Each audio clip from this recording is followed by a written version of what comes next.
ഈശോ മിശിഹായ്ക്ക് സ്തുതിയായിരിക്കട്ടെ. ഡിസംബർ 31 നാം അനുസ്മരിക്കുന്നത് വിശുദ്ധ സിൽവസ്റ്റർ ഒന്നാമൻ.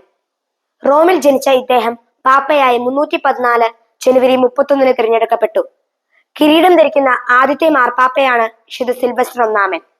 അദ്ദേഹം നിക്കയിൽ ആദ്യത്തെ കോൺസ്റ്റന്റൈൻ ഏകികമെനിക്കൽ കൗൺസിൽ സുൻഹദോസ് വിളിച്ചുകൂട്ടി. ഇവിടെ വെച്ചാണ് വിശ്വാസ പ്രമാണം ആദ്യ ഭാഗം പ്രസിദ്ധീകരിച്ചത്.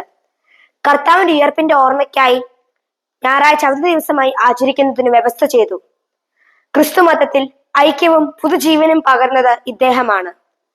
325 സമ്മേളിച്ച നിക്യാ സുൻഹദോസ് മെയ് 1 മുതൽ ഓഗസ്റ്റ് വരെ നീണ്ടു. ഈ സുൻഹദോസ് നൽകിയ മഹത്തായ സംഭാവനയാണ് വിശ്വാസ പ്രമാണവും 1000 ദിവസത്തെ ശപിച്ചുകൊണ്ടുള്ള പ്രഖ്യാപനവും. കൗൺസിൽ കഴിഞ്ഞ് 11 വർഷം കഴിഞ്ഞ് 335 ഡിസംബറിൽ വിശുദ്ധ സിൽവസ്റ്റർ ഒന്നാമൻ നിത്യസമ്മാനത്തിനായി വിളിക്കപ്പെട്ടു. നന്ദി.